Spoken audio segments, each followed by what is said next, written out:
ഓട്ടിസത്തിൽ തന്നെ നമ്മൾ നേരത്തെ പറഞ്ഞ പോലെ ചില കുട്ടികൾക്ക് ബുദ്ധിപരമായ പ്രശ്നം ഉണ്ടാവും, ചിലർക്ക് ഫിറ്റ്സ് വരും, സീഷർ ഡിസോർഡർ കുട്ടികളുണ്ട്, ചില കുട്ടികൾ ഹൈലി ഫങ്ഷൻ ആയിരിക്കും. അപ്പോൾ നമുക്കൊരു ഏർലി ആയിട്ട് ഐഡന്റിഫൈ ചെയ്യുന്ന കുട്ടിയാണെന്നുണ്ടെങ്കിൽ അവർക്ക് കൂടുതലായിട്ട് നമുക്ക് ഇമ്പ്രൂവ്മെന്റ് കാണിക്കാൻ പറ്റും. വെർച്വൽ ഓട്ടിസം ഡയഗ്നോസിസ് ശരിക്കും പറഞ്ഞാൽ ഇല്ല, പക്ഷെ അത് നമ്മളിപ്പോ കൂടുതലായിട്ടുള്ള സ്ക്രീൻ അഡിഷൻ വന്ന ശേഷമാണ് അങ്ങനെ ഒരു ടൈം പറയുന്നത്. കുട്ടികൾക്ക് മൊബൈൽ ഫോൺ കൊടുക്കുന്നത് തന്നെ ഒരു പർട്ടിക്കുലർ ഏജ്, ഒരു 5 ഇയേഴ്സ് WHO ഗൈഡ്ലൈൻസ് തന്നെ ഉണ്ട്. ഓട്ടിസം ഒരിക്കലും നമുക്ക് ക്യൂർ ചെയ്യാൻ പറ്റത്തില്ല. It is not a disease, ഇതൊരു ഡിസോർഡർ ആണ്. പക്ഷേ വെർച്വൽ ഓട്ടിസം എന്ന് പറയുമ്പോൾ സ്ക്രീൻ അഡിഷൻ കൊണ്ടാണ് കുട്ടി ഇങ്ങനെ വന്നിരിക്കുന്നത്. ഡാമേജിംഗ് ആണ്. പക്ഷേ അതെ, ഡെഫിനറ്റ്ലി അത് ബ്രെയിൻ ഡാമേജ് ഉണ്ടാക്കും ഉറപ്പായിട്ടും. ജോസിനെ പോലെ അച്ചീവ് ചെയ്തിട്ടുള്ള ഒരാൾ ഓട്ടിസം ഉണ്ട് എന്ന് പറയുമ്പോൾ നമുക്കിതൊന്നും ഡൈജസ്റ്റ് ആകുന്നില്ല. അപ്പൊ എന്താണ് ഈ ഹൈലി മാസ്ഡ് ഓട്ടിസം? അതിനെ പറ്റി ഒന്ന്. സെൻസറി പ്രോസസിങ് ഇഷ്യൂസ് അവരിൽ നേരത്തെ ഉണ്ടായിരുന്നു. അവരുടെ ആ ഒരു സിംറ്റംസിനെ അവര് ഹൈഡ് ചെയ്തുകൊണ്ട് അവർ പെർഫോം ചെയ്യാൻ നോക്കുക. കഴിഞ്ഞ 10 വർഷമായിട്ട് നമ്മുടെ സൊസൈറ്റിയിൽ നമ്മൾ വളരെ ചിരപരിചിതമായി കേൾക്കുന്ന ഒരു വേർഡാണ് ഓട്ടിസം. ഓട്ടിസം എന്ന് പറയുന്ന കണ്ടീഷനുമായി ബന്ധപ്പെട്ട് നമുക്ക് ധാരാളം സംശയങ്ങളുണ്ട്, ധാരാളം വിദഗ്ധരുടെ മറുപടികളൊക്കെ നമ്മൾ ഇതുമായി ബന്ധപ്പെട്ട് കേട്ടിട്ടുണ്ട്. പക്ഷെ ഒരു ഓക്യുപേഷണൽ തെറാപ്പിസ്റ്റിന്റെ പോയിന്റ് ഓഫ് വ്യൂവിൽ നിന്ന് നോക്കുമ്പോൾ ഈ ഓട്ടിസം എന്ന് പറയുന്ന ഒരു കണ്ടീഷനെ എത്രമാത്രം വിദഗ്ധമായി നമുക്ക് മറികടക്കാൻ സാധിക്കും, അല്ലെങ്കിൽ അതിനെ കോപ്പ് ചെയ്ത് കൊണ്ടുപോകാൻ സാധിക്കും എന്നുള്ള കാര്യമാണ് നമ്മൾ ഇന്ന് സംസാരിക്കാൻ ഉദ്ദേശിക്കുന്നത്. ഇന്ന് എന്റെ കൂടെ ഈ വിഷയം സംസാരിക്കാൻ ചേരുന്ന ഡോക്ടർ ജോസഫ് തന്നെയാണ്. Welcome to the show. Doctor, ഇപ്പം നമ്മൾ ഓക്യുപേഷണൽ തെറാപ്പിനെ പറ്റി പറഞ്ഞു തുടങ്ങുമ്പോൾ ഇപ്പൊ പൊതുവില് ഞാനൊക്കെ മനസ്സിലാക്കി വെച്ചിരിക്കുന്നത് ഒരു ശേഷിക്കുറവ്, അതിപ്പം ജന്മനാ ഉള്ളതാകാം, അല്ലെങ്കിൽ അപകടം കൊണ്ടുണ്ടായതാകാം, അല്ലെങ്കിൽ അങ്ങനെ എന്തെങ്കിലും കണ്ടീഷനാലൊക്കെ ഉണ്ടാകുന്ന ശേഷിക്കുറവോ തളർച്ചയോ ഒക്കെ ശരിയാക്കാൻ വേണ്ടിയിട്ട് അവർ ബാക്ക് ടു നോർമൽ ലൈഫിലേക്ക് കൊണ്ടുവരാൻ വേണ്ടിയിട്ടാണ് നമ്മൾ ഓക്യുപേഷണൽ തെറാപ്പിയുടെ സഹായം എടുക്കുന്നതെന്നാണ്. അപ്പൊ ഫിസിയോതെറാപ്പിസ്റ്റ് ഓൾറെഡി ഉള്ളപ്പോൾ പിന്നെ ഒരു ഓക്യുപേഷണൽ തെറാപ്പിസ്റ്റ് എന്താണ് ഇതിനുള്ള വ്യത്യാസം? അതായത് ഓക്യുപേഷണൽ തെറാപ്പിയും ഫിസിയോതെറാപ്പിയും രണ്ടും ഡിഫറെന്റ് പ്രൊഫഷനാണ്. ഓക്യുപേഷണൽ തെറാപ്പി എന്ന് ഉദ്ദേശിക്കുന്നത് ഒരാളുടെ ഓക്യുപേഷൻ നമ്മൾ തുടങ്ങുകയാണെങ്കിൽ ഒരു കുട്ടി ജനിച്ച് ഉടനെ ആ കുട്ടിയുടെ ഓക്യുപേഷൻ എന്ന് പറഞ്ഞാൽ അമ്മയുടെ മുലപ്പാൽ കുടിക്കുക സ്വയം. അപ്പം അതൊരു പ്രീ ടൈം ആയിട്ട് അല്ലെങ്കിൽ ഏർലി ആയിട്ടുണ്ടാകുന്ന കുട്ടികൾ അല്ലെങ്കിൽ ഹൈ റിസ്ക് ബേബീസിനൊക്കെ ബുദ്ധിമുട്ടുണ്ടാവും. അപ്പൊ അവർ സാധാരണ ഇതിൽ NICU-ലായിരിക്കും അവർ അഡ്മിറ്റ് ചെയ്യുന്നത്. നോർമലായിട്ട് മാസം തികഞ്ഞ് പ്രസവിക്കാതെ. അതെ, മാസം തികയാതെ പ്രസവിക്കുന്നു. അപ്പൊ അവരുടെ പേശികൾ വീക്കായിരിക്കും, അവരുടെ മസിൽസ് വീക്കായിരിക്കും.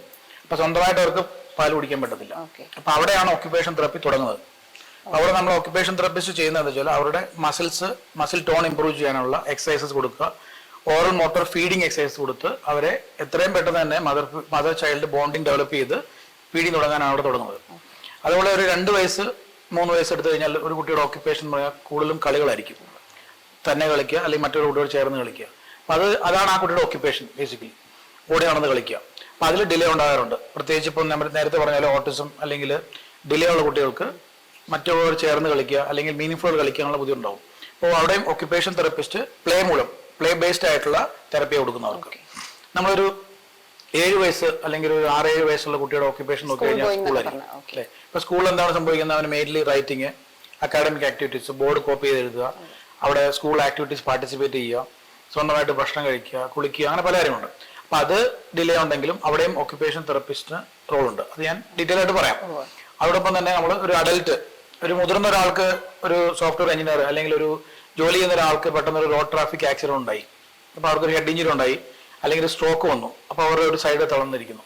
അപ്പോൾ അവിടെ ഫിസിയോതെറാപ്പിസ്റ്റിന്റെ സഹായമുണ്ട്. പക്ഷെ ഓക്യുപേഷൻ തെറപ്പിസ്റ്റിന്റെ റോൾ വരുന്നത് അവരുടെ പഴയ ചെയ്തുകൊണ്ടിരിക്കുന്ന ജോലി അവർക്ക് ചെയ്യാൻ പറ്റുമോ. ഒരു സോഫ്റ്റ്വെയർ പ്രൊഫഷൻ ആണെന്നുണ്ടെങ്കിൽ അവർക്ക് ഡെഫിനറ്റ്ലി കമ്പ്യൂട്ടർ ഉപയോഗിക്കണം.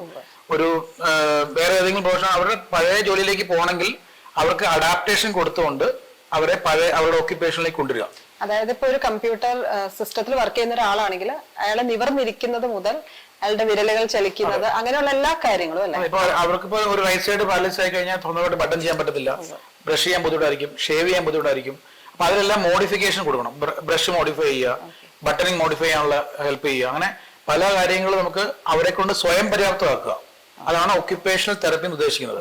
ഫിസിയോതെറാപ്പിസ്റ്റ് കൂടുതലും അവരുടെ മൂവ്മെന്റ്, അവരുടെ മസിൽസ് അല്ലെങ്കിൽ അവരുടെ പെയിൻ മാനേജ്മെന്റ്, അവർക്ക് വേണ്ടിയിട്ടുള്ള ബാലൻസ് ട്രെയിനിങ്, ഇങ്ങനെയൊക്കെയാണ് കൂടുതൽ കാര്യങ്ങൾ അവർ ഫോക്കസ് ചെയ്യുന്നത്. സോ ഓക്യുപേഷൻ തെറപ്പിസ്റ്റ് ഇങ്ങനെയുള്ള കാര്യങ്ങളാണ് ഫോക്കസ് ചെയ്യുന്നത്. പിന്നെ അതോടൊപ്പം തന്നെ മെന്റൽ ഹെൽത്ത്. ഓക്യുപേഷണൽ തെറപ്പിയിൽ നമ്മളിപ്പോൾ ഒരു അഡൽട്ട് ഒരാൾക്ക് ഡിപ്രഷൻ വന്നു. അപ്പൊ ഡിപ്രഷൻ ഉള്ള ഒരാളുടെ എന്തായിരിക്കും അവരുടെ പെരുമാറ്റം? അവർക്ക് തീരെ മോട്ടിവേഷൻ കാണത്തില്ല, രാവിലെ എഴുന്നേക്ക് ഉറക്കം കൂടുതലായിരിക്കും, അവര് സമയത്ത് ഒരു കാര്യങ്ങളും അവരുടെ ഡെയിലി ദിനചര്യകൾ ചെയ്യത്തില്ല, റൊട്ടീനെ ബാധിക്കും. അപ്പൊ അവരെ മീനിങ് ഫുൾ ആയിട്ട് എൻഗേജ് ചെയ്യിപ്പിച്ചുകൊണ്ട് അവരുടെ നേരത്തെ ചെയ്തുകൊണ്ടിരുന്ന ജോലിയിലേക്ക് അവരെ കൊണ്ടുവരിക. അപ്പൊ അവരെ ആക്ടിവിറ്റി ബേസ് ചെയ്താണ് അവർ നമ്മൾ കൊടുക്കുന്നത്. ഒരു പ്ലംബർ അല്ലെങ്കിൽ ഇലക്ട്രീഷ്യൻ, അവർക്കൊരു ഡിപ്രഷൻ വന്നു. ഡിപ്രഷൻ വന്ന സാധാരണയിൽ അവരുടെ ഡെയിലി റൊട്ടീൻ മാത്രമല്ല അവരുടെ ജോലിയും ചെയ്യത്തില്ല. അപ്പൊ അവരെ മുഖ്യധാരയിലേക്ക് കൊണ്ടുവരിക, അവരെ bringing back to their occupation, അവരുടെ തൊഴിലിലേക്ക് തിരിച്ചു കൊണ്ടുവരിക. അവിടെയാണ് ഓക്യുപ്പേഷൻ തെറപ്പി എന്നുള്ള പേരിൽ വരുന്നത്. ഇപ്പം നമ്മൾ ഓക്യുപ്പേഷൻ തെറപ്പിയിൽ ഇപ്പം ന്യൂറോ റീഹാബിലേക്കും അതുപോലെ തന്നെ ഈ നമ്മുടെ ജീരിയാട്രിക്സ്, അതായത് നമ്മുടെ എൽഡർലി കെയറിലേക്കും ഓക്യുപ്പേഷൻ തെറപ്പി എത്തി. കാരണം നമുക്ക് ഒത്തിരി ഇപ്പോൾ NRIs ആയിട്ടുള്ള ആളുകൾ വിളിക്കുന്നുണ്ട്. എൻ്റെ ഫാദർ ഇവിടെ നാട്ടിലാണ് നിൽക്കുന്നത്, മദർ നാട്ടിലാണ്. അവർക്ക് ഇതുപോലെ ഓൾഡ് ഏജ് റിലേറ്റഡ് ആയിട്ട് പ്രോബ്ലംസ് ഉണ്ട്, ഫ്രീക്വന്റ് ആയിട്ട് വീഴുന്നുണ്ട്. അപ്പൊ അവർക്ക് ഹോം മോഡിഫിക്കേഷൻ ചെയ്ത് കൊടുക്കണം, ബാത്റൂമിൽ മോഡിഫിക്കേഷൻ ചെയ്ത് കൊടുക്കണം. അങ്ങനെ കാരണം അവർക്ക് അവിടെ അവയർനെസ് ഉണ്ട്. അവരവിടെ നേഴ്സായിട്ടായിരിക്കും വർക്ക് ചെയ്യുന്നത്. അപ്പൊ നേഴ്സിന് ഇവിടെയുള്ള നേഴ്സിന് അറിയത്തില്ലെങ്കിലും അവിടെ വർക്ക് ചെയ്യുന്ന നേഴ്സിന് അറിയാം, അവർ ടീമായിട്ട് വർക്ക് ചെയ്യുന്നത്. അതായത് ഇപ്പം നമ്മൾ സാധാരണഗതിയിൽ നമ്മളിപ്പം ഒരു ഹോം നേഴ്സ് എന്നുള്ള രീതിയിൽ നിന്ന് മാറി കുറെ കൂടെ സയന്റിഫിക് ആയിട്ടുള്ള ഒരു അപ്രോച്ച് ആണ്. ഹോം നേഴ്സ് വർക്ക് ചെയ്യുവാണെങ്കിലും കുഴപ്പമില്ല, ഹോം നേഴ്സ് നമ്മൾ ട്രെയിൻ ചെയ്യും. അതായത് ആർക്കിടെക്ചറൽ ബാരിയേഴ്സ് എന്ന് പറയും. അതായത് ഒരാൾക്ക് ഒരു വീൽ ചെയർ ബൗണ്ടഡ് ആയിട്ടുള്ള ഒരു പേഷ്യന്റിന് വാഷ്റൂമിൽ പോകണം. അപ്പൊ അവിടെ എങ്ങനെയാണ് കേരളം സ്റ്റോപ്പ് എങ്ങനെ ഉണ്ടാകണം, സ്റ്റെപ്പ് ഉണ്ടെങ്കിൽ എങ്ങനെ അവോയ്ഡ് ചെയ്യണം. അതെ, അപ്പൊ എവിടെയൊക്കെയാണ് ആ ബാരിയേഴ്സ് ഉള്ളതെല്ലാം നമ്മൾ കറക്റ്റ് ചെയ്ത് കൊടുക്കും. സ്ലിപ്പറി ആയിട്ടുള്ള കാര്യങ്ങൾ എങ്ങനെയാണ് അത് മാനേജ് ചെയ്യേണ്ടത്, അല്ലെങ്കിൽ ബെഡിൽ എങ്ങനെയാണ് മൊബിലിറ്റി കൊടുക്കേണ്ടത്, എങ്ങനെയാണ് അവരെ ട്രാൻസ്ഫർ ചെയ്യേണ്ടത് വീൽ ചെയറിലേക്ക്, ഇങ്ങനെയുള്ള കാര്യങ്ങളൊക്കെ നമുക്ക് ട്രെയിൻ ചെയ്യാൻ പറ്റും. ക്വാളിറ്റി ഓഫ് ലൈഫ് ഇംപ്രൂവ് ചെയ്യാൻ വേണ്ടിയിട്ടുള്ള ഏറ്റവും വലിയൊരു ബ്രാഞ്ച് ആണ് നമുക്ക് പറയേണ്ടി വരും അല്ലേ. അതായത് സെൽഫായിട്ട് നമുക്കിപ്പോ ഒരു ഇഞ്ചുറി വന്നു, അല്ലെങ്കിൽ നമുക്കിപ്പോ ഒരു കയ്യിലൊരു നമ്മുടെ ഒരു വെജിറ്റബിൾ കട്ട് ചെയ്തപ്പോ നിഷയ്ക്കൊരു കയ്യിലൊന്ന് മുറിഞ്ഞു. അപ്പൊ എന്ത് സംഭവിക്കും, നമുക്ക് തന്നെ ചിലപ്പോൾ എഴുതാൻ ബുദ്ധിമുട്ട് വരും, നമുക്ക് ബട്ടൺ ചെയ്യാൻ പറ്റില്ല, നമ്മുടെ സ്വന്തം കാര്യങ്ങൾ തന്നെ അഫക്റ്റ് ചെയ്യണം. ചെറിയൊരു മുറി തന്നെ അത്രയാണ്. അപ്പൊ ബ്രെയിനിലൊരു ഇഞ്ചുറി ഉണ്ടായി കഴിഞ്ഞാൽ എന്താ സംഭവിക്കും നമുക്കറിയാം. അപ്പൊ അവർക്ക് അത്രയ്ക്ക് ഡിപ്രഷൻ ആയിരിക്കും, അവർക്ക് ഭയങ്കര ഒരു ടെൻഷൻ ആയിരിക്കും. പ്രത്യേകിച്ച് അവരുടെ കൂടെ നിൽക്കുന്നവർക്ക് അതിനെ കഴിഞ്ഞ് കൂടുതൽ ആങ്സൈറ്റി ആയിരിക്കും. അപ്പൊ സ്വന്തമായിട്ട് അവർ ചെയ്യുമ്പോൾ അവരുടെ ക്വാളിറ്റി ഓഫ് ലൈഫ് ഇംപ്രൂവ് ആവും, അവർ നന്നായിട്ട് അവരുടെ ആക്ടിവിറ്റി പാർട്ടിസിപ്പേറ്റ് ചെയ്യും. ഈ ഡിപ്രഷൻ പോലെയുള്ള സാഹചര്യങ്ങളിലും ഒക്യുപേഷണൽ തെറാപ്പി ആപ്ലിക്കബിൾ ആണല്ലോ.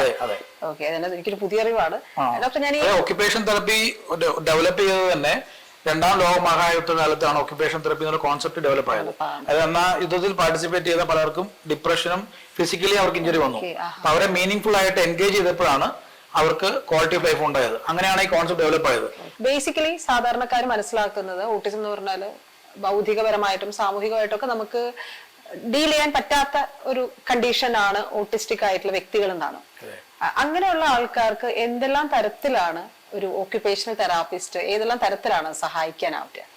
ഓട്ടിസത്തിൽ തന്നെ നമ്മൾ നേരത്തെ പറഞ്ഞ പോലെ പല ടൈപ്പ് നമുക്ക് വെച്ചാൽ അത് മൈൽഡ് ടു മോഡറേറ്റ് ഉണ്ട്, സിവിയർ ഉണ്ട്.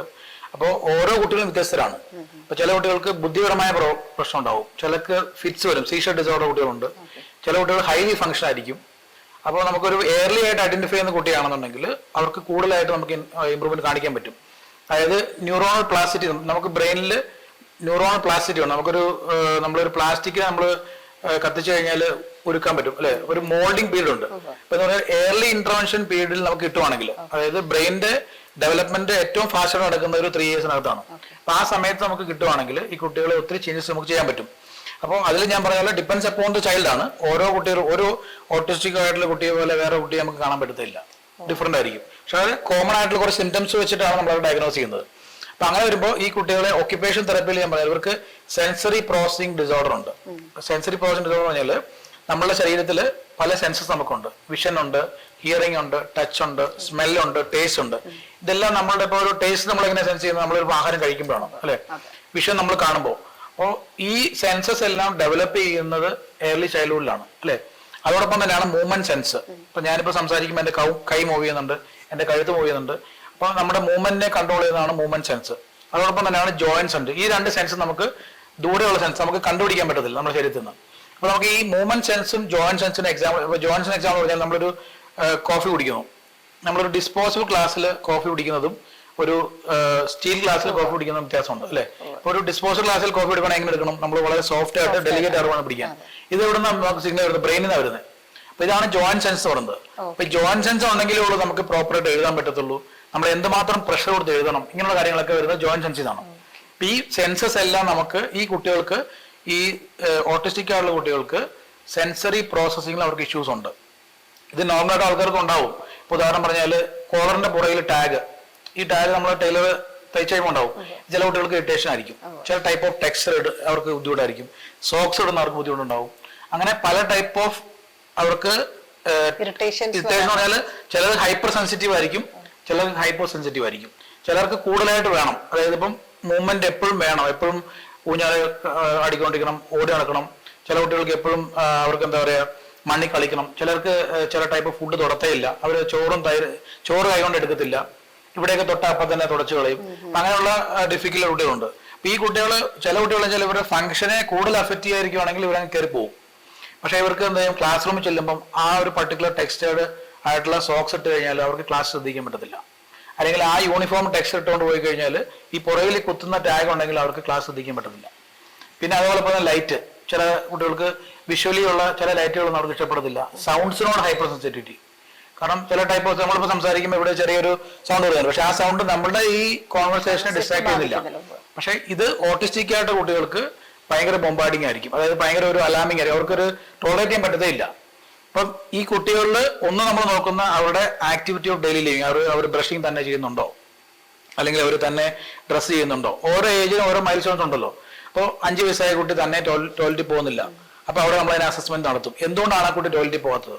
അപ്പൊ ആ ടോയ്ലറ്റിൽ പോകുന്നതിന് കാരണം ചിലപ്പം ആ കുട്ടിക്ക് ആ ഒരു ടോയ്ലറ്റ് ചിലപ്പം വളരെ ഡാർക്ക് ആയിരിക്കാം, അല്ലെങ്കിൽ ആ ടോയ്ലറ്റിന്റെ സീറ്റ് ഹൈറ്റ് കൂടുതലായിരിക്കാം, അല്ലെങ്കിൽ അതിന്റെ ഫ്ലോർ വെറ്റായിരിക്കാം. ഇപ്പൊ ഈ പറഞ്ഞ സെൻസറിയിൽ ഏതെങ്കിലും ഒരു ഉണ്ടെങ്കിൽ ഫീൽ ചെയ്തു. അപ്പൊ നമ്മൾ ചോദിക്കും, നമുക്കൊരു ടെസ്റ്റ് ചെയ്യാൻ വേണ്ടിയിട്ട് ഒരു സെൻസറി പ്രൊഫൈൽ എന്ന് പറഞ്ഞൊരു ടെസ്റ്റ് ഉണ്ട്, എക്സാമിനേഷൻ ചെയ്യുന്ന ഒരു ടെസ്റ്റ് ഉണ്ട് നമുക്ക്. അത് പേരന്റിനോട് ചോദിക്കുന്നത്. അപ്പൊ പേരന്റിനോട് ചോദിക്കുമ്പോൾ പേരന്റ് പറയും ഇങ്ങനെ ബുദ്ധിമുട്ട്. അപ്പൊ നമ്മളൊരു പേരന്റ് എൻ്റെ അടുത്ത് വന്നപ്പോൾ പറഞ്ഞു, കുട്ടി എന്ത് ചെയ്താൽ വാഷ്റൂമിൽ പോകത്തില്ല, ഭയങ്കര കരച്ചില്ലാന്ന് പറഞ്ഞു. അപ്പം നമ്മൾ ചോദിച്ച് ഡേറ്റ കളക്ട് ചെയ്തപ്പം പറയാണ്, ഈ അമ്മ എപ്പോഴും വാഷ്റൂമിൽ കയറുമ്പം ഈ ടാപ്പ് ഭയങ്കരമായിട്ട് തുറക്കും. ടാപ്പ് തുറക്കുമ്പം ഈ ബക്കറ്റിലേക്ക് വീഴുമ്പോൾ ആ സൗണ്ട് അവൻ ടോളറേറ്റ് ചെയ്യാൻ പറ്റുന്നില്ല. അപ്പൊ നമ്മൾ എന്ത് ചെയ്തു, ഈ ടാപ്പിന്റെ മുകളിൽ ഒരു ചെറിയൊരു ക്യാപ്പ് ഇടാൻ പറഞ്ഞു, ഫിൽറ്റർ പോലെ. അപ്പൊ സ്ലോ ആയിട്ടാ വരുന്നത്. അപ്പൊ അവൻ ഓക്കെ ആയി. അതുപോലെ തന്നെ ടോയ്ലറ്റിന്റെ സീറ്റ് ഹൈറ്റ്, അവന് കാല് നിലത്ത് ഓടുന്നില്ല, അപ്പൊ അവന് കുറച്ച് പേടിയാണ് ഹൈറ്റുള്ള സ്ഥലത്ത് നിൽക്കാനും ഇരിക്കാനും. അപ്പൊ നമ്മൾ ചെറിയ ഫുഡ് ഷൂട്ട് കൊടുക്കാൻ പറഞ്ഞു, അപ്പൊ അവന്റെ പ്രശ്നം മാറി.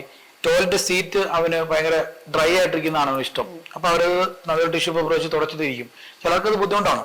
ഇതൊന്നും അവർ എക്സ്പ്രസ് ചെയ്യത്തില്ല ആദ്യമേ. അപ്പൊ കാരണം കുട്ടികൾ, ചില ഓട്ടിസ്റ്റിക് ആയിട്ടുള്ള കുട്ടികൾക്ക് സ്പീച്ച് ആൻഡ് ലാംഗ്വേജ് ഡിലേ ഉണ്ടാവും. അപ്പൊ അവരത് പറയാൻ ബുദ്ധിമുട്ടാണ്. അപ്പൊ അവരെന്ത് ചെയ്യും, അവരാകെ എക്സ്പ്രസ് ചെയ്യുന്ന എങ്ങനെയാണ്, കരയുക. ഈ കരച്ചിലിനെയാണ് പേരന്റ് ഒരു ബിഹേവിയർ ആയിട്ട് നമ്മുടെ അടുക്ക് വരുന്നത്. ഈ ബിഹേവിയറിന് റീസൺ നമ്മൾ കണ്ടുപിടിക്കും. അത് ഇറ്റ് ക്യാൻ ബി ഒരു സെൻസറി ബേസ്ഡ് ബിഹേവിയർ ആയിരിക്കാം, ഓർ ഒരു അറ്റൻഷൻ സീക്കിംഗ് ബിഹേവിയർ ആയിരിക്കും. ചിലപ്പം പ്രീവിയസ് എക്സ്പീരിയൻസ് കൊണ്ട് ചില കുട്ടികൾ അമ്മമാര് ഒരു അല്ലെങ്കിൽ പേരൻസ് മുടി വെട്ടിക്കാൻ കൊണ്ടുപോകും. അപ്പം ആ സലൂണിലിരിക്കുന്ന ആൾക്ക് ക്ഷമ കാണത്തില്ല. അപ്പൊ അവരെന്ത് ചെയ്യും, വളരെ ക്ലോസ് ആയിട്ട് കട്ട് ചെയ്യുക, അല്ലെങ്കിൽ ആ ട്രിമ്മർ വെച്ചിങ്ങനെ വരുമ്പോഴത്തേക്കും അവർക്ക് ആ സൗണ്ടോ ആ ഇതിനൊക്കെ കഴിയും. അപ്പൊ അത് ആ ഒരു എക്സ്പീരിയൻസ് കിട്ടിയതുകൊണ്ട് പിന്നീട് അവൻ എന്ത് ചെയ്ത് ഹെയർ കട്ട് ചെയ്യാൻ പോകത്തില്ല. അപ്പൊ നമ്മൾ അവരെ എഡ്യൂക്കേറ്റ് ചെയ്യണം, പേരന്റ് എഡ്യൂക്കേഷൻ ചെയ്യണം. കുറച്ച് ഫ്രീ ആയിട്ടുള്ള സമയത്ത് ഇത് എഡ്യൂക്കേറ്റ് ചെയ്ത്, അല്ലെങ്കിൽ അത് ക്ഷമയുള്ള ഒരു ബാർബർക്ക് പോകാൻ പറയും, അല്ലെങ്കിൽ കുറച്ചുകൂടെ കംഫർട്ട് ആയിട്ടുള്ള സ്ഥലത്ത് കൊണ്ടുപോകാൻ പറയും, അല്ലെങ്കിൽ അവരെ നമ്മൾ പറയും ഡിസ്ട്രാക്ട് ചെയ്ത് കൊണ്ടുപോകാൻ പറയും. അപ്പൊ അങ്ങനെയുള്ള മോഡിഫിക്കേഷൻസ് എൻവയറമെന്റലി ചെയ്ത് കഴിഞ്ഞാൽ തന്നെ ഈ കുട്ടികളുടെ പകുതി പ്രോബ്ലം മാറും. ഇതെല്ലാം സജസ്റ്റ് ചെയ്യുന്ന ഓക്യുപേഷൻ തെറപ്പിസ്റ്റ് ആണ്. ഡോക്ടർ ഇപ്പം പറഞ്ഞല്ലോ, ഇപ്പം 3 വയസ്സിനകത്താണ് ബ്രെയിൻ ഏറ്റവും കൂടുതൽ ഡെവലപ്പ് ആവുന്നതെന്ന്.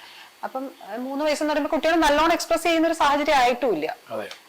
ഇവർക്ക് എന്തെങ്കിലും ഒരു ബുദ്ധിമുട്ടുകളുണ്ട്, അല്ലെങ്കിൽ ഈ പറഞ്ഞ പോലെ ഒരു ഓട്ടിസ്റ്റിക് ആണോ കുട്ടി എന്നുള്ളൊരു സംശയം ഇപ്പൊ എപ്പോഴും നമുക്ക് ഒരു പക്ഷെ കാഴ്ച കൊണ്ട് ഐഡന്റിഫൈ ചെയ്യാൻ പറ്റണമെന്ന് നിർബന്ധമുള്ള ഒരു കേസ് അല്ലല്ലോ. അപ്പം നമ്മൾ എന്തൊക്കെയാ ശ്രദ്ധിക്കേണ്ടത്? ഒരു പാരന്റ് കുട്ടിയുടെ കാര്യത്തില് എന്തെങ്കിലും ഒരു ഡൗട്ട് വന്നാൽ എന്തൊക്കെയാണ് നമ്മൾ കൂടുതൽ ശ്രദ്ധിക്കേണ്ടത്? ആദ്യമായിട്ട് നോക്കണം, നമ്മളൊരു കുട്ടി ജനിച്ചു കഴിഞ്ഞാൽ ഒരു 3 മന്ത്സിനകം അമ്മയായിട്ട് ഐ കോണ്ടാക്ട് ഉണ്ടോ നോക്കണം. അമ്മയുടെ മുഖത്ത് നോക്കി കുട്ടി ചിരിക്കുന്നുണ്ടോ എന്ന് ആദ്യം നോക്കണം 3 മന്ത്സിനകത്ത്. അതിനുശേഷം നോക്കേണ്ടത് കുട്ടി ഒരു 3 to 5 മന്ത്സിനകത്ത് അവന്റെ മോട്ടോ ഡെവലപ്മെന്റ് നോക്കണം. തല ഉറയ്ക്കുന്നുണ്ടോ, കമന്ന് വീഴുന്നുണ്ടോ. അടുത്തത് നോക്കുകയാണെങ്കിൽ അവന് ക്രീപ്പിംഗ് ആകും. ഒരു 6 വയസ്സൊക്കെ ആകുമ്പോൾ ക്രീപ്പ് ചെയ്യാൻ തുടങ്ങും. 7-8 മാസം ആകുമ്പോഴത്തേക്കും നീന്താൻ തുടങ്ങും, പിന്നെ ഇരിക്കാൻ തുടങ്ങും, പിന്നെ ഒരു 10 മാസമൊക്കെ ആകുമ്പോൾ പിടിച്ചിരിക്കാൻ തുടങ്ങും. 1 വയസ്സാകുമ്പോൾ പിന്നെ സൗണ്ട്സ് ഉണ്ടോ, പിന്നെ നമ്മൾ 6 മാസമൊക്കെ ആകുമ്പോൾ ട്രാക്ക് ചെയ്യാൻ തുടങ്ങും. നമ്മൾ മറ്റു ശബ്ദങ്ങൾ ശ്രദ്ധിക്കുന്നുണ്ടോ നോക്കാൻ തുടങ്ങും. 1 വയസ്സാകുമ്പോൾ 1 വാക്ക് പറയണം, അമ്മ അല്ലെങ്കിൽ താ, അങ്ങനെ വാക്കുകൾ. 2 വയസ്സാകുമ്പോൾ 2 വാക്ക് ചേർത്ത് പറയണം, ടാറ്റ പോണം. 3 വയസ്സാകുമ്പോൾ 3 വാക്ക് പറയണം, അമ്മ എനിക്ക് വെള്ളം വേണം. അങ്ങനെ 3 വാക്ക് ചേർത്ത് പറയുന്നുണ്ടെന്ന് 3 വയസ്സാകുമ്പോൾ നോക്കണം നമ്മൾ. അപ്പൊ ഈ വേർഡ്സുകളും ഈ സൗണ്ട്സുകളും അതുപോലെ തന്നെ സോഷ്യലൈസേഷൻ, മറ്റു കുട്ടികളോട് മിങ്കിൾ ചെയ്യുന്നത്, ഇത് ഭയങ്കര ഇമ്പോർട്ടൻ്റ് ആണ്. അപ്പൊ ഇപ്പോഴത്തെ ഒരു സിറ്റുവേഷൻ എന്ന് വെച്ചാൽ എല്ലാവരും സോഷ്യൽ മീഡിയ അല്ലെങ്കിൽ മൊബൈല് സ്ക്രീൻ അഡിക്ഷൻ കൂടുതലായതുകൊണ്ട് ഇത് ശ്രദ്ധിക്കാൻ ഭയങ്കര ബുദ്ധിമുട്ടാണ്. കാരണം ഇത് ഹൈലി റീഇൻഫോഴ്സിങ് ആയിട്ടുള്ള കാര്യമാണ്. നമ്മളിപ്പോൾ ടേസ്റ്റ് കൂടിയ ആഹാരം കഴിച്ച ഒരാളോട് ടേസ്റ്റ് കുറഞ്ഞ ആഹാരം കഴിക്കാൻ പറഞ്ഞാൽ കഴിക്കത്തില്ല. അപ്പോൾ കുട്ടികൾക്ക് ഈ മൊബൈൽ, നമ്മളിപ്പോൾ അമ്മ ഒരു താരാട്ട് പാട്ട് പാടുന്നതും അല്ലെങ്കിൽ റൈംസ് പാടുന്നതും ഈ മൊബൈൽ കാണുന്നതും വ്യത്യാസമുണ്ട്. അപ്പം അമ്മ പാട്ട് പാടുമ്പോൾ അമ്മയുടെ അകത്തും ഐ കോണ്ടാക്ട് ഉണ്ടാവും, അവന്റെ ശ്രദ്ധ കൊണ്ടുണ്ടാവും. പക്ഷെ ഈ മൊബൈലിൽ കാണിക്കുമ്പോൾ അല്ലെങ്കിൽ ടി വിയിൽ കാണുമ്പോൾ ഇത് 100 times ഹൈലി റീഇൻഫോഴ്സിങ് ആണ്. കാരണം അതിനകത്ത് ആനിമേഷൻ ഉണ്ട്, അതിനകത്ത് മ്യൂസിക് ഉണ്ട്, അത് ഭയങ്കര ഫാസ്റ്റ് ആയിരിക്കും. അപ്പോൾ അങ്ങനെയുള്ള കാര്യങ്ങൾ കാണുമ്പോൾ നമ്മൾ സംസാരിക്കുന്നതോ നമ്മളൊരു പാട്ട് പാടുന്നതിനോ അവർക്ക് താല്പര്യം കുറയും. അപ്പൊ അത് 3 ഇയേഴ്സിനകം 3 ഇയേഴ്സ് അല്ല, നമ്മളൊരു കുട്ടികൾക്ക് മൊബൈൽ ഫോൺ കൊടുക്കുന്നത് തന്നെ ഒരു പർട്ടിക്കുലർ ഏജ്, ഒരു 5 ഇയേഴ്സ് WHO ഗൈഡ്ലൈൻസ് തന്നെ ഉണ്ട്. അപ്പൊ നമുക്ക് കൊടുക്കാം, പക്ഷെ അതൊരു ഇന്ററാക്റ്റീവ് ആണെങ്കിൽ കുഴപ്പമില്ല. അപ്പൊ അങ്ങനെ കൂടുതലായിട്ട് കൊടുക്കുമ്പോൾ എന്ത് സംഭവിക്കും, ഇവര് നമ്മളുമായിട്ടുള്ള ഇന്ററാക്ഷൻ കുറയും. പ്രത്യേകിച്ച് ഇപ്പൊ ന്യൂക്ലിയർ ഫാമിലിയാണ്, 2 പേരൻസ് വർക്കിംഗ് ആണെങ്കിൽ അത് പിന്നെ കുറയുന്നത്. അപ്പോൾ പേരൻസ് ഏറ്റവും കൂടുതൽ ശ്രദ്ധിക്കേണ്ടത് ഇവരുടെ eye contact, social smile, interaction എങ്ങനെയുണ്ട്, കമ്മ്യൂണിക്കേഷൻ എങ്ങനെയുണ്ട്. അപ്പൊ ചിലർ പറയും ഇല്ല, ഗ്രാൻഡ് ഫാദർ പറയും എന്റെ മോൻ അതായത് ഈ കുട്ടിയുടെ അച്ഛൻ സംസാരിച്ച് 5 വയസ്സിലാന്ന് പറയും. അപ്പൊ അച്ഛന്റെ പ്രായം ചിലപ്പോൾ 35 വയസ്സായിരിക്കും, അല്ലെ 30 ഇയേഴ്സ് ആയിരിക്കും. 30 വർഷം മുമ്പ് നമുക്ക് ടി വിയിൽ എത്ര ചാനലുണ്ട്, നമുക്ക് മൊബൈൽ നമ്മളെ ഇല്ല. ഇപ്പോഴത്തെ ലൈഫ് അങ്ങനെയല്ല, അപ്പൊ അത് കമ്പയർ ചെയ്യാൻ പറ്റത്തില്ല. അപ്പം അച്ഛനോ അമ്മയോ ലേറ്റ് ടോക്കറാന്ന് പറഞ്ഞാൽ നമുക്ക് അങ്ങനെ ഡിലേ ആക്കാൻ പറ്റത്തില്ല. അപ്പൊ അത് നമ്മൾ എപ്പോഴും ചെയ്യേണ്ടത് അവരുടെ പീഡിയാട്രീഷ്യൻ അടുത്ത് പോകുമ്പോൾ നമ്മൾ സാധാരണ എഴുതി വാക്സിനേഷൻ പോകും, അല്ലെങ്കിൽ പനി കാര്യം. അപ്പൊ ആ സമയത്ത് പീഡിയാട്രീഷ്യൻ ശ്രദ്ധിക്കത്തില്ല.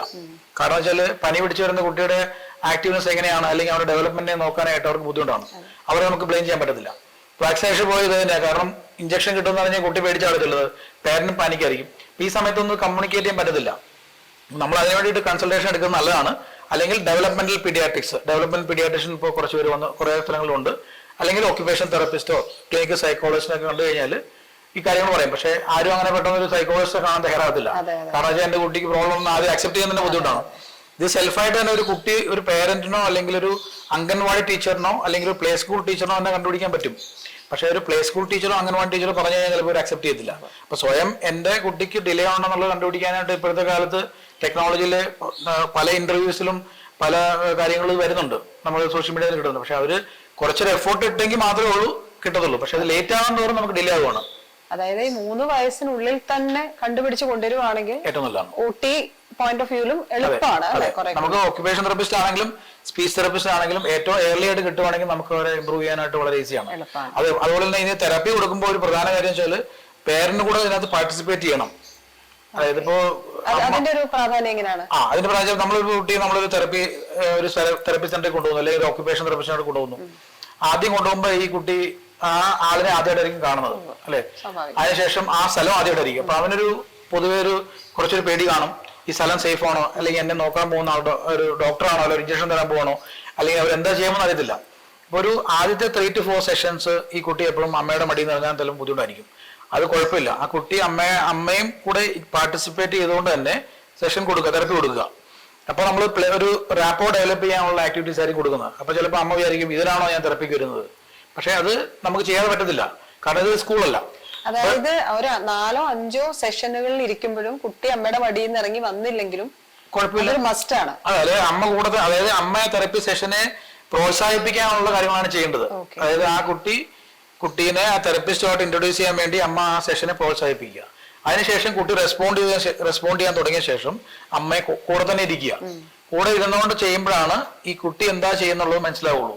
അല്ലെങ്കിൽ എന്താ വെച്ചാൽ ഒരു തെറപ്പി സെഷന് ചെല്ലുമ്പോൾ ഒരു സ്പീച്ച് തെറപ്പിസ്റ്റ് കുറെ കാര്യങ്ങൾ പഠിപ്പിക്കുന്നു. ആ പഠിപ്പിക്കുന്ന സംഭവം ആ സ്പീച്ച് തെറപ്പി റൂമിലോ അല്ലെങ്കിൽ ആ ഓക്യുപേഷൻ തെറപ്പിസ്റ്റ് റൂമിലോ കൊണ്ട് തീരുന്നില്ല. അത് ജനറലൈസ് ചെയ്യണം. കുട്ടി വീട്ടിലും ചെയ്യണം, അല്ലെങ്കിൽ കുട്ടി എന്ത് ചെയ്യണം, സ്കൂളിലും ചെയ്യണം. അപ്പോഴാണ് നമ്മൾ പറയുന്നത് കുട്ടി പ്രോഗ്രസ് ചെയ്യുന്നുള്ളത്. അപ്പൊ ഇത് വിറ്റ്നസ് ചെയ്തെങ്കിലേ ഉള്ളൂ അമ്മയ്ക്ക് വീട്ടിൽ ചെയ്യാൻ പറ്റത്തുള്ളൂ. അപ്പൊ അമ്മയ്ക്ക് ട്രെയിനിങ് നമ്മൾ തെറപ്പി സെഷൻ കൂടെ കൊടുക്കുമ്പോൾ അവർക്ക് ആ കാര്യങ്ങൾ വീട്ടിൽ ചെയ്യാൻ പറ്റും.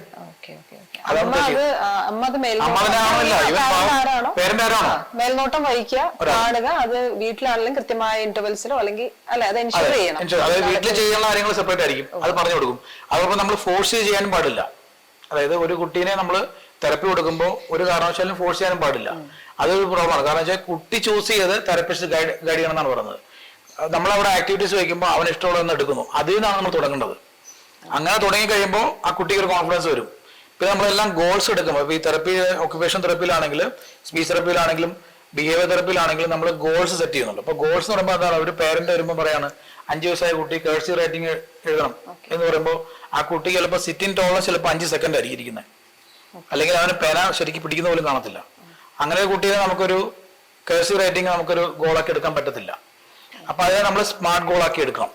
ഇപ്പൊ ഉദാഹരണം പറയാണ്, കുട്ടി ബ്രഷ് ചെയ്യുന്നില്ല. അമ്മ ചോദിക്കും, പറഞ്ഞു ബ്രഷ് ചെയ്യുന്നത്, അത് രാവിലെ അവൻ എഴുന്നേൽക്കുമ്പോൾ അവന് സമയം പോകും, അപ്പൊ ഞാൻ തന്നെ ബ്രഷ് ചെയ്ത് അവൻ പോകുന്നു പറയുന്നു. പക്ഷെ നമ്മൾ ഡീറ്റെയിൽ ആയിട്ട് ചോദിക്കണം സാറ്റർഡേ സൺഡേ എങ്ങനെയാണ് കുട്ടി ചെയ്യുന്നത്. അപ്പം ആ കുട്ടി അവന്റെ ബ്രഷ് ഐഡന്റിഫൈ ചെയ്യുന്നുണ്ടോ. അപ്പൊ അമ്മ പറയും അപ്പൊ അവനെ ഐഡന്റിഫൈ ചെയ്തു.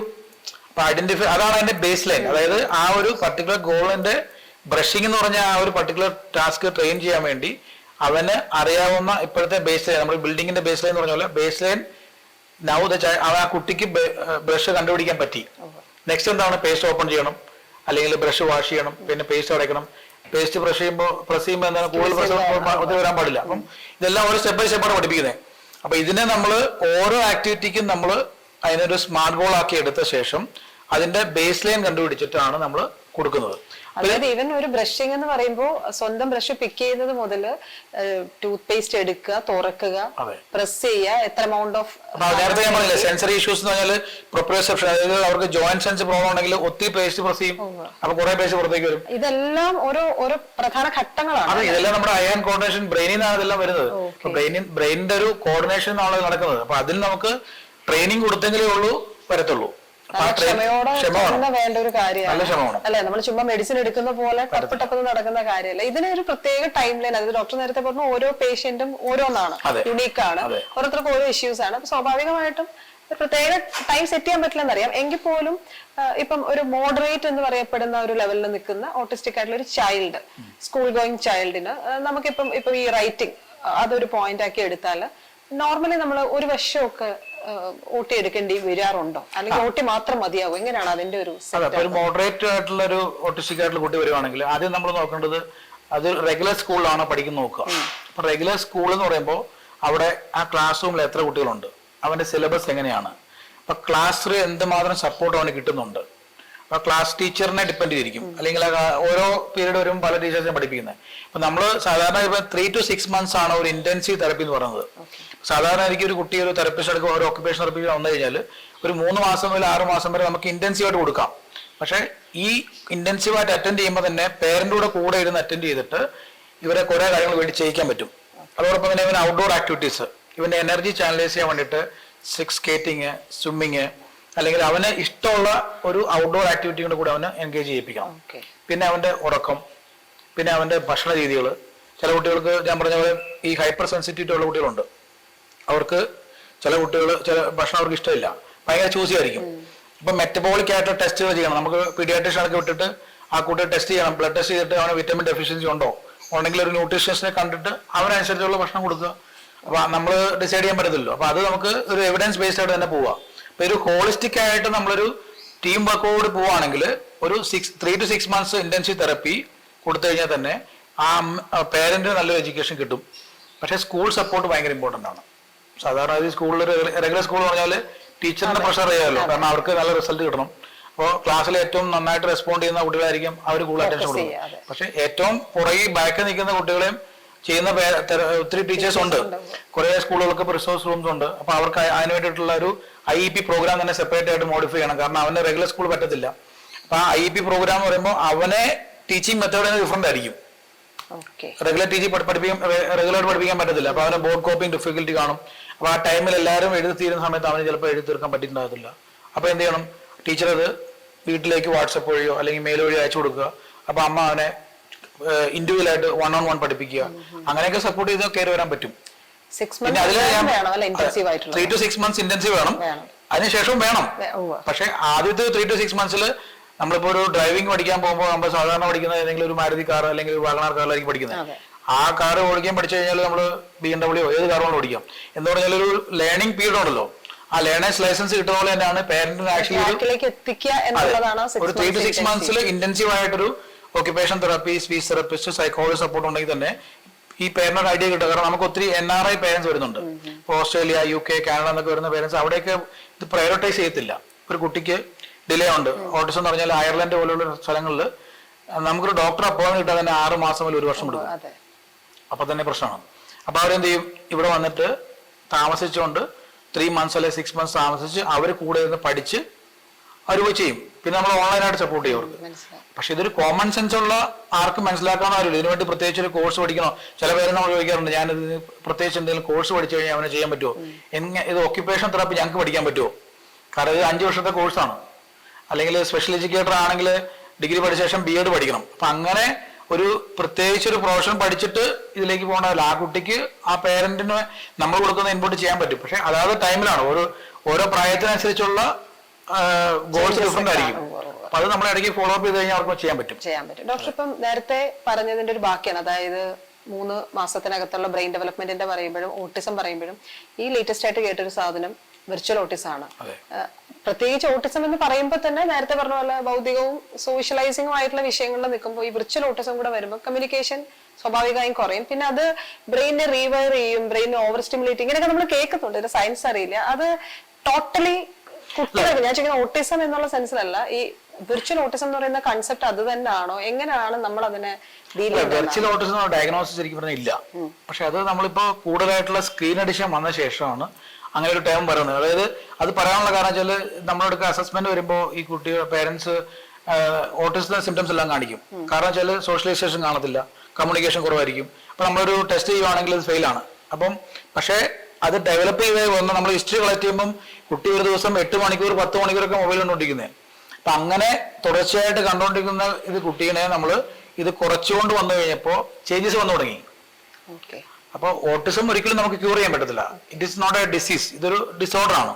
പക്ഷെ വെർച്വൽ ഓട്ടിസം എന്ന് പറയുമ്പോൾ ഒരു പർട്ടിക്കുലർ റീസൺ കൊണ്ട് വന്നിരിക്കുക. അതായത് നമുക്ക് ഓട്ടിസം റീസൺ ഇന്നുവരെ കണ്ടുപിടിച്ചിട്ടില്ല. പക്ഷെ ഇത് സ്ക്രീൻ അഡിക്ഷൻ കൊണ്ടാണ് കുട്ടി ഇങ്ങനെ വന്നിരിക്കുന്നത്. അപ്പൊ അത് നമ്മൾ സ്ക്രീൻ അഡിക്ഷൻ കുറച്ചു, തെറപ്പി കൊടുത്തു, പേരന്റൽ കൗൺസിലിംഗ് കൊടുത്തു. അപ്പൊ കുറച്ച് അതിന് മാറ്റങ്ങൾ വന്നു തുടങ്ങി, കുട്ടി സംസാരിക്കാൻ തുടങ്ങി, സോഷ്യലൈസ് തുടങ്ങി. അപ്പൊ അത് ഓട്ടിസം അല്ല, അത് വെർച്വൽ ഓട്ടിസം എന്ന് പറയാനുള്ള റീസൺ അതാണ്. അതായത് കൂടുതലായിട്ടുള്ള എക്സ്പോഷർ, അതൊരു കൺസെപ്റ്റ്, അതൊരു ഇങ്ങനെ ഗ്ലോബലി ഉപയോഗിച്ചു അങ്ങനെ ഡെഫിനറ്റ്ലി അത് ബ്രെയിൻ ഡാമേജ് ഉണ്ടാക്കും ഉറപ്പായിട്ടും. ഞാൻ ചോദിക്കുന്നത് ബ്രെയിനിന്റെ ഒരു നോർമൽ ഡെവലപ്മെന്റൽ ഫേസിനെ ബാധിക്കുന്നുണ്ടോ? ഡെഫിനറ്റ്ലി ബാധിക്കും. ആ കുട്ടിക്ക് ഇപ്പൊ നമ്മളിപ്പോ ഒരു 3 വയസ്സുള്ള കുട്ടി ഒരു ദിവസം മണിക്കൂറുകൾ ഇങ്ങനെ കണ്ടുകൊണ്ടിരിക്കുകയാണെങ്കിൽ അവന് ഔട്ട്ഡോർ ആക്ടിവിറ്റി കിട്ടുന്നില്ല, അവന് സെൻസറി മോട്ടോർ പ്ലേ കിട്ടുന്നില്ല, അവന് ഇപ്പോൾ മണ്ണിൽ കളിക്കാൻ അല്ലെ ഊഞ്ഞാലെ കയറാൻ സൈക്കിൾ ചവിട്ടാൻ അങ്ങനെയുള്ള ആക്ടിവിറ്റീസ് ഒന്നും കിട്ടുന്നില്ല. ഔട്ട്ഡോർ എക്സ്പോഷർ കിട്ടാതിരിക്കുമ്പോൾ അവൻ എന്ത് പറ്റും, അവന്റെ ഡെവലപ്മെന്റ് കുറയാണ്. അപ്പൊ അവന്റെ ബാലൻസ്, കോർഡിനേഷൻ, അവന്റെ ഹാൻഡ് ഫങ്ഷൻസ്, സ്വന്തമായിട്ട് ചെയ്യാനുള്ള കാര്യങ്ങളെല്ലാം താല്പര്യം കുറയും. അപ്പൊ ഞാൻ ചോദിക്കുന്നത് 3 വയസ്സിൽ ഉള്ള 3 4 വയസ്സിൽ സ്കൂളിൽ പോകുന്നതിന് മുമ്പ്, സ്കൂളും അല്ല ഈവൻ പ്രീ സ്കൂളിന് മുമ്പ് മിക്ക കുട്ടികളെ വിടുന്നുണ്ടല്ലോ. അപ്പൊ നമ്മളിത് ഐഡന്റിഫൈ ചെയ്യാൻ പറ്റണമെന്നില്ലല്ലോ. അതായത് മിക്കവാറും നമ്മള് കുട്ടികളുടെ കയ്യിൽ ഫോൺ കൊടുത്തിട്ട് കുറച്ചു നേരം കണ്ടുവന്നിട്ട് ആ കുറച്ചു നേരം കൂടുതൽ നേരമാണെന്ന് നമ്മൾ ശ്രദ്ധിക്കുന്നില്ല എന്നുള്ളതാണ്. അപ്പൊ നമ്മളിത് പിന്നെ തിരിച്ചറിയുന്നത് സ്കൂളിൽ ചെല്ലുമ്പോഴാണ്. സ്കൂളിൽ ചെന്നതിന് ശേഷം നമുക്കിത് ഈ പറഞ്ഞ പോലെ ഇത് വിർച്വൽ ഓട്ടിസം ആണോ, അതോ ശ്രദ്ധക്കുറവാണോ, അതോ ഇവന്റെ താല്പര്യമില്ലാഞ്ഞിട്ടാണോ, മടി പിടിച്ചിട്ടാണോ, അത് നമുക്ക് എങ്ങനെയാ ബിഹേവിയറിൽ തന്നെ ഒത്തിരി മാറ്റങ്ങൾ ഉണ്ടാവും. കാരണം വെച്ചാൽ ഈ കിട്ടിക്കൊണ്ടിരിക്കുന്ന സാധനം കുറയ്ക്കുമ്പോൾ അവന് മൊബൈൽ കൂടുതൽ കണ്ടുകൊണ്ടിരിക്കുന്ന കുട്ടിയോട് പോയി സാധാരണ പസിൽ ചെയ്യുക അല്ലെങ്കിൽ ലെഗോ ചെയ്യാൻ പറഞ്ഞാൽ അവന് താല്പര്യമില്ല. കാരണം അതിന് കൂടുതൽ ക്ഷമ വേണം, കൂടുതൽ അറ്റൻഷൻ വേണം. അപ്പൊ തന്നെ അവന്റെ പെരുമാറ്റത്തിന്റെ മാറ്റം വരികയാണ്. ദേഷ്യം വരുന്നു, അരിശം വരുന്നു, അല്ലെങ്കിൽ വാശി കാണിക്കുന്നു, അമിതമായിട്ട് വാശി കാണിക്കുന്നു. അപ്പൊ ഇതില്ലാതെ അവന് നമ്മളൊരു അഡിക്ഷൻ, നമ്മള് ആൽക്കഹോൾ അഡിക്ഷൻ പോലെ തന്നെ ആയി. സെയിം ചേഞ്ചസ് തന്നെ നടക്കുന്ന ബ്രെയിനിലും. അപ്പൊ അതിന് വിഡ്രോവൽ സിംറ്റംസും ഉണ്ടാവും. ഓട്ടിസം എന്ന് പറയുമ്പോൾ ഈ കഴിഞ്ഞ ദിവസങ്ങളിലൊക്കെ ഏറ്റവും കൂടുതൽ ചർച്ച ചെയ്ത് നമ്മുടെ ഗായിക ജോത്സ്നയുടെ ഒരു റിവലേഷൻ ആയിരുന്നു. അപ്പം പുള്ളിക്കാരി പറഞ്ഞ ഒരു വേർഡ് ഹൈലി മാസ്ഡ് എന്നാണ് ഓർക്കുന്നത്. അതെ, പക്ഷെ അത് എന്താണെന്ന് ഇപ്പൊ ഞാനത് കേട്ടു, കണ്ടു നോക്കി. പക്ഷെ അത് എന്താണ് സംഭവം എന്ന് മനസ്സിലായിട്ട് പുള്ളിക്കാരത്തെ വളരെ ഇമോഷണൽ ആയിട്ട് കുറച്ച് കാര്യങ്ങൾ പറഞ്ഞു. ടെസ്റ്റ് ചെയ്തപ്പോഴാണ് എനിക്ക് ഹൈലി മാസ്ഡ് ഓട്ടിസം, ഞാൻ എന്തുകൊണ്ടാണ് സെൻസിറ്റീവായിട്ട് പെരുമാറുന്നതെന്ന് എനിക്ക് അറിയില്ല. ഇത്തരം കാര്യങ്ങളാണ് കേൾക്കുമ്പോൾ നമുക്ക് ഒറ്റ കേൾവിയിൽ മനസ്സിലാവുന്നത്. ഇത് എന്നൊക്കെ സംബന്ധിച്ചിടത്തോളം ഞാൻ ആദ്യമായിട്ട് കേൾക്കുന്ന ഒരു സംഭവമാണ്. പ്ലസ് ജോസിനെ പോലെ അച്ചീവ് ചെയ്തിട്ടുള്ള ഒരാൾ, ഇപ്പൊ നമ്മൾ എന്റെ ഒരു പോയിന്റ് ഓഫ് വ്യൂ അച്ചീവ് ചെയ്തിട്ടുള്ള ഒരാളാണ്, സെലിബ്രിറ്റിയാണ്, പുറമേക്ക് വളരെ ഹാപ്പി, എന്താ പറയാ, ഒരു അച്ചീവർ എന്നൊക്കെ പറയുന്ന ലെവലിൽ നിൽക്കുന്ന ഒരാള് ഇങ്ങനെ ഓട്ടിസം ഉണ്ട് എന്ന് പറയുമ്പോ ഒരു ബുദ്ധിമുട്ടൊരു അവിശ്വാസം. ഇത് എങ്ങനെയാണ് ആ ലെവലിലേക്ക് പോയില്ലെങ്കിലും നമുക്കിതൊന്നും ഡൈജസ്റ്റ് ആവുന്നില്ല. അപ്പൊ എന്താണ് ഈ ഹൈലി മാസ്ഡ് ഓട്ടിസം, അതിനെ പറ്റി ഒന്ന്? അല്ല, ഫസ്റ്റ് ഓഫ് ഓൾ ഞാൻ അവരെ അപ്രീഷിയേറ്റ് ചെയ്യാം. ടെഡെക്സ് ടോക്സിലാണ് പറഞ്ഞു. അപ്പൊ അതില് അവര് പറഞ്ഞ ശ്രദ്ധിച്ചെടുക്കാൻ പറയാം. അതായത് ഈ ഓട്ടിസം ഞാൻ നേരത്തെ പറഞ്ഞ പോലെ സെൻസറി പ്രോസസിങ് ഇഷ്യൂസ് അവരിൽ നേരത്തെ ഉണ്ടായിരുന്നു. അതുപോലെ അതായത് അവർക്ക് സെൻസറി ഡിഫിക്കൽറ്റീസ്, അതായത് ഞാൻ പറഞ്ഞ പോലെ ടച്ച് സെൻസ് അല്ലെങ്കിൽ സൗണ്ടിനോട്, അല്ലെ അവർക്ക് ജോയിന്റ് സെൻസ്, മൂവ്മെന്റ് സെൻസ്, അങ്ങനെ നമ്മുടെ പല സെൻസസ് ഞാൻ നേരത്തെ പറയല്ലോ. ഈ സെൻസസിലുള്ള നമ്മുടെ DSM-5 ക്രൈറ്റീരിയയില് ഡയഗ്നോസ്റ്റിക്, നമ്മുടെ ഓട്ടിസം ഡയഗ്നോസ് ചെയ്യുന്ന DSM-5 ക്രൈറ്റീരിയയിൽ സെൻസറി ഏരിയസ് ആഡ് ചെയ്തിട്ടുണ്ട്. ഇത് പണ്ടില്ലായിരുന്നു. പണ്ട് ഡോക്ടർമാർക്ക് ഇത് കണ്ടുപിടിക്കാനുള്ള ഇതില്ലായിരുന്നു. അപ്പം ഇപ്പൊ ആ സെൻസറി ഏരിയാസും കൂടെ ആഡ് ചെയ്തപ്പോ ഈ സെൻസറി ഡിഫിക്കൽട്ടീസോട് കൂടി നമുക്ക് ഐഡന്റിഫൈ ചെയ്ത് വന്നപ്പോൾ ചെറുപ്പത്തിലെ ഇതുപോലെ ഞാൻ പറഞ്ഞ പോലെ ഡിഫിക്കൽട്ടി ഉണ്ടാവും.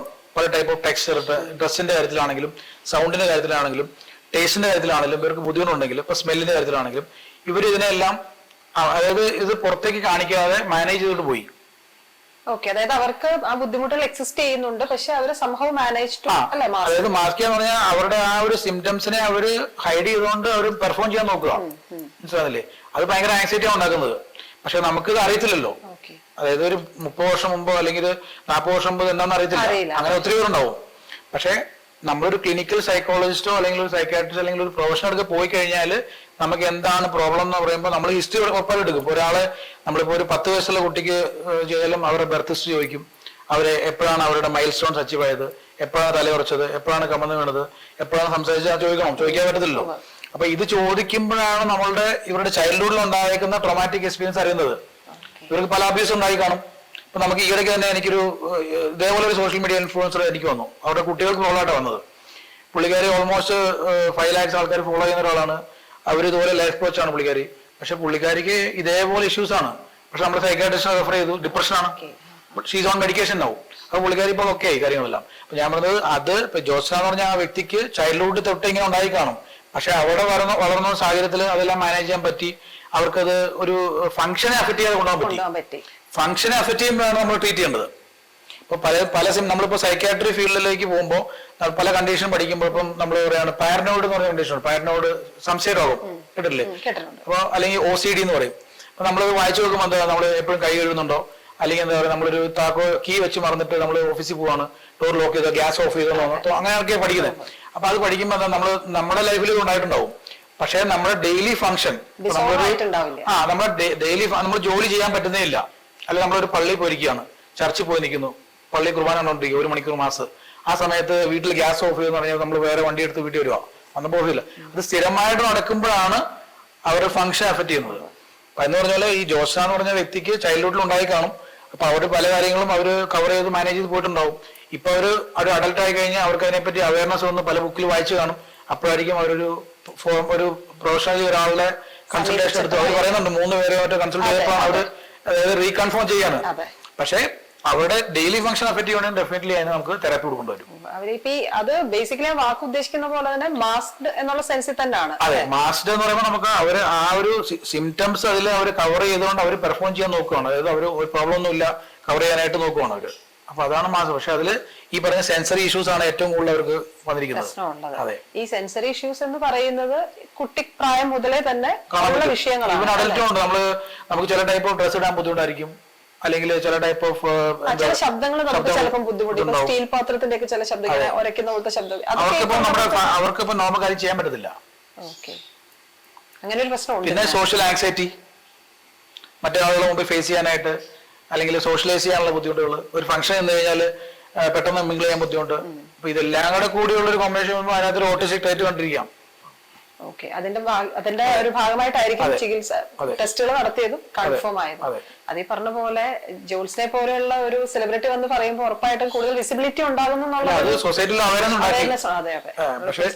അത് കണ്ടുകൊണ്ട് നമ്മൾ പോയി ഡയഗ്നോസ് ചെയ്തിട്ട് കാര്യമൊന്നുമില്ല. കാരണം നമ്മുടെ ഫംഗ്ഷൻ അഫക്ട് ചെയ്യുവാണെങ്കിൽ ഓക്കെ ഡെഫിനറ്റ്ലി വേണം.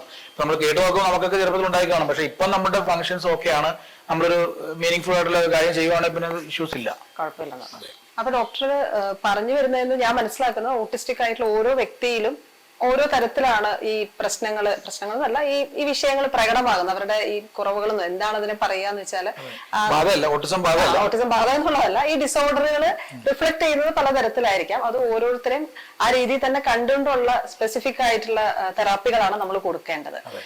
കൃത്യമായ സമയത്തുള്ള ഇന്റർവെൻഷൻ നടക്കുകയും കൃത്യമായ രീതിയിൽ ആ ടൈം ഫ്രെയിം കീപ്പ് ചെയ്തുകൊണ്ട് നമ്മൾ ഇത് കണ്ടിന്യൂ ചെയ്ത് പോവുകയും ചെയ്യുകയാണെങ്കിൽ ഒരു day to day life manage ചെയ്യാൻ പരുവത്തിന് സാധിക്കുകയും ചെയ്യും എന്നുള്ളതാണ്. എനിക്ക് തോന്നുന്നു ഈ വിഷയത്തിൽ കൂടുതലായിട്ട് അറിയേണ്ടതുണ്ട്. പക്ഷെ നമ്മുടെ ഇന്നത്തെ സെഷന്റെ ടൈം തീരുന്നുണ്ട്. മറ്റൊരു വിഷയത്തിൽ ഇതുപോലെയുള്ള ഒരു OT പോയിന്റ് ഓഫ് വ്യൂ കൂടെ വിശദമായിട്ട് അറിയാമെന്ന് പ്രതീക്ഷിക്കുകയാണ്. എനിവേ ഈ സെഷനിൽ നമ്മളോട് സഹകരിച്ചത് വളരെ നന്ദി. Thank you.